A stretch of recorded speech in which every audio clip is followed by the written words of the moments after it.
গৈরীপুর ময়মনসিংহ উত্তর জেলা ছাত্র দলের বিপ্লবী সভাপতি, এই গৈরীপুরের থেকে বেড়ে ওঠা নেতৃত্ব, যিনি বিগত ফ্যাসিস্টদের আমলে অসংখ্য মামলার আসামি ছিলেন, অসংখ্যবার কারাবরণ করতে হয়েছে, সেই বিপ্লবী সভাপতি সোহেল এবং উপস্থিত রয়েছেন ছাত্রদল কেন্দ্রীয় সংসদের সংগ্রামী যুগ্ম সাধারণ সম্পাদক গৈরীপুরের কৃতি সন্তান রিপন, উপস্থিত ময়মনসিংহ দক্ষিণ জেলা ছাত্রদলের বিপ্লবী সভাপতি আজিজ, সংগ্রামী সাধারণ সম্পাদক রাকিব সহ উপস্থিত গৈরীপুর উপজেলা ছাত্রদলের সংগ্রামী সভাপতি আহ্বায়ক সদস্য সচিব এবং গৈরীপুর পৌর ছাত্রদলের সংগ্রামী আহ্বায়ক সদস্য সচিব সহ উপস্থিত বিভিন্ন ইউনিটের নেতৃত্ব সবাইকে আমি আমার ব্যক্তিগত পক্ষ থেকে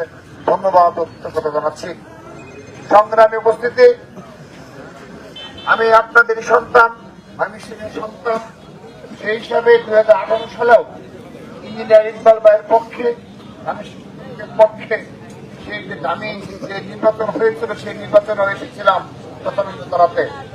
সেদিন সেই খুনি হাসিনার দোসররা এবং তার আজ্ঞাবহ আইন শৃঙ্খলা রক্ষাকারী বাহিনীর বারবার গ্রেপ্তার এবং হামলা চালিয়েছে। তারপরও কিন্তু আমরা নির্যাতিত হইনি, আমরা চেষ্টা চালিয়েছিলাম সেই অত্যাচার নির্যাতনের মুখে দাঁড়িয়েই ধানের শীষের পক্ষে কাজ করে যাওয়া। এটা হোক অনেক লড়াই উৎসাহ পেরিয়ে 9 আগস্টে গণঅভ্যুত্থান শেষে উদ্ভূত পরিস্থিতিতে আল্লাহর রহমতের ত্রয়োদশ জাতীয় সংসদ নির্বাচন অনুষ্ঠিত হতে যাচ্ছে। সেই নির্বাচনে দীর্ঘ 20 বছর দীর্ঘ প্রায় 20 বছর পর সাধারণ জনগণ ভাবতে পারছে এবার তারা তাদের যে পছন্দের প্রার্থী তার পক্ষে ভোটদান করতে সমর্থন হবে। জনগণের বিশ্বাস জন্মিয়েছে এবার বুঝি একটি ফ্রি অ্যান্ড ফেয়ার ইলেকশন হবে এবং তারা তাদের ভোটের প্রতিফলন ঘটবে, তারা এটা বিশ্বাস করতে অলরেডি ভাবতে শুরু করেছে।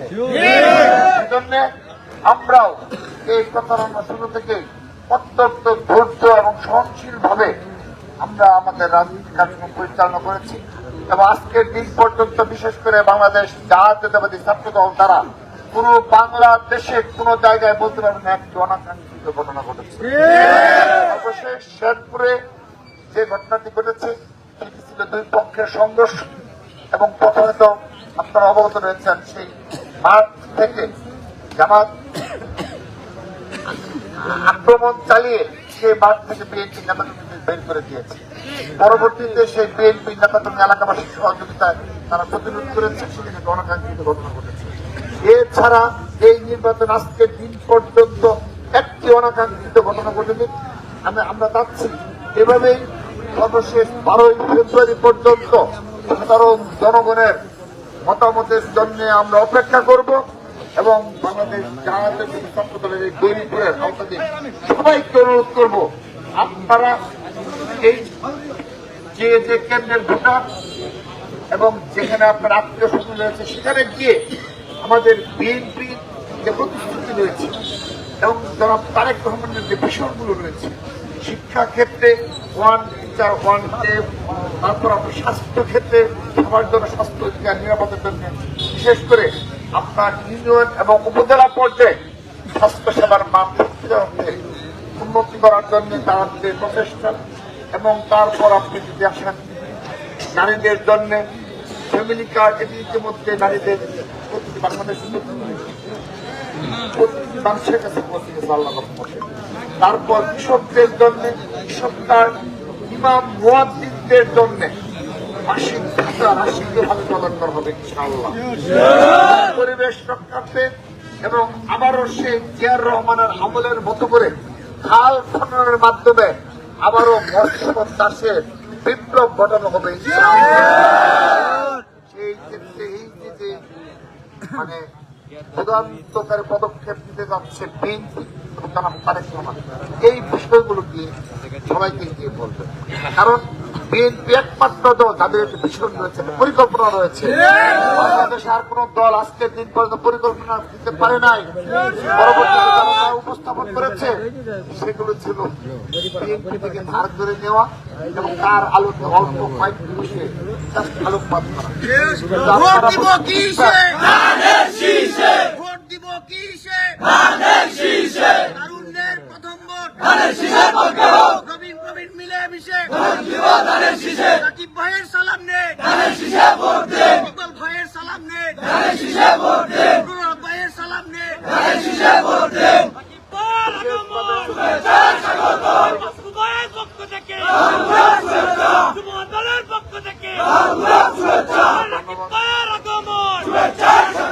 ধন্যবাদ ধন্যবাদ ধন্যবাদ।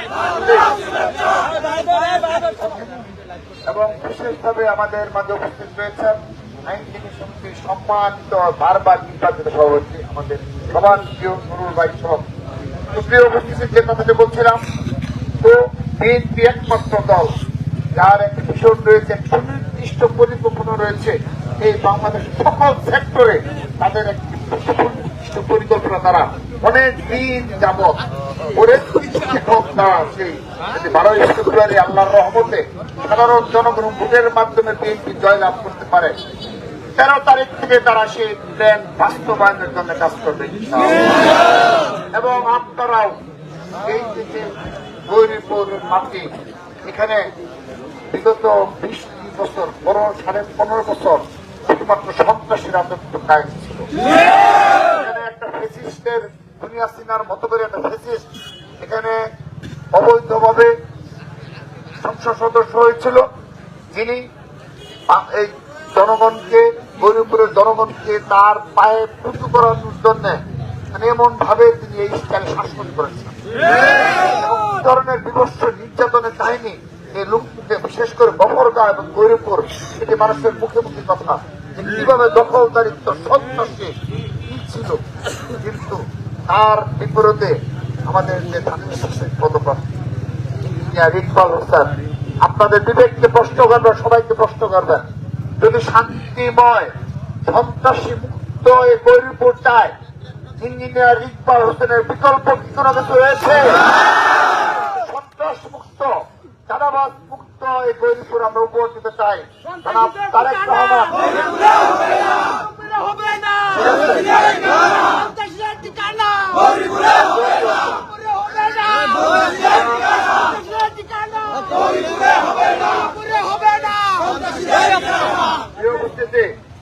উপস্থিতি আপনারা লক্ষ্য করবেন, বিএনপির সম্মানিত চেয়ারম্যান জনাব তারেক রহমান তিনি যখন দীর্ঘদিন এই আমাদের আন্দোলনের নেতৃত্ব দিয়েছেন সেই সুদূর লন্ডন থেকে, সেই লন্ডনে তিনি যখন জীবনযাপন করেছেন, তিনি কি খুব লাক্সারিয়াস জীবনযাপন করেছেন নাকি বাসে চলাচল করেছেন?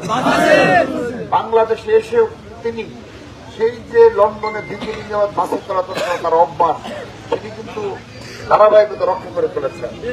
তার সেই প্ল্যান থেকেই কিন্তু তিনি এই বাসের আইডিয়াটা চালু করেছেন। এবং আপনাকেও যদি আজকে তার যে বয়স, তার যে শারীরিক ভাবে তাকে যে নির্যাতনের শিকার হতে হয়েছে 111-এ, এবং তিনি এখনো কিন্তু ভালোভাবে বুঝতে পারেন না। শুধু যখন নামাজ পড়তে যান তিনি লক্ষ্য করেন তো ভাই যে তিনি কিন্তু ভালো করে পা গড়িয়ে বসতে পারেন না, এক পাই করে রাখতে হয়, কারণ কিন্তু 111-এ তাকে নির্যাতন করা হয়েছিল, মৃত্যুর হাত থেকে তিনি বেঁচে এসেছেন। তো তিনি যে বাসে চলাচল করেন, এখন ভাই আপনার মনে জিজ্ঞাসা করেন, আপনাকে যদি সেই গুলশান থেকে বাসে করে এই 7-8 ঘন্টা জার্নিতে প্রতিদিন পাঠানো হয় ভাই, আপনার কি ভালো লাগবে ভাই? কি পারবেন ভাই? এত সহজ অভ্যাস না থাকলে পারবেন ভাই? 8 ঘন্টা তিনি দেখেন একাধারে জার্নি করতেছে বাসে করে, 10 ঘন্টা 12 ঘন্টা কি করতেছে না করতেছে না? আপনার কি মনে হয় এটি কি জনগণের নেতা? তো তার কাছ থেকে আমাদের শিক্ষণীয় রয়েছে না ভাই? তাকে নিয়ে আসার পর থেকে, আসার আগে বলতো তিনি নাকি আসবেন না, তারা বলতো মুনাফেক শ্রেণী, মনে আছে? ভুলে যান নাই তো নাকি ভাই? সেই মুনাফেক শ্রেণী ফেসবুকে বলতো তারেক রহমান নাকি আসবেন না। যা হোক, তিনি আসার পর যখন জনদুয়ার তৈরি হয়েছে, এখন তাদের বক্তব্য কি? এখন তাদের বক্তব্য সামান্য ছোটখাটো কোনো অনাকাঙ্ক্ষিত ঘটনা যদি ঘটে, ঠিক সেই ঘটনায় সরাসরি জনাব তারেক রহমানকে ইন্ডিকেট করে সোশ্যাল মিডিয়ায় প্রপাগান্ডা করানো হয়, মিথ্যাচার করানো হয় এবং বিভিন্ন জায়গায় বিভিন্ন ক্যাম্পাসে তাকে সরাসরি উদ্দেশ্য করে কুরুচিপূর্ণ বক্তব্য রাখা হয়।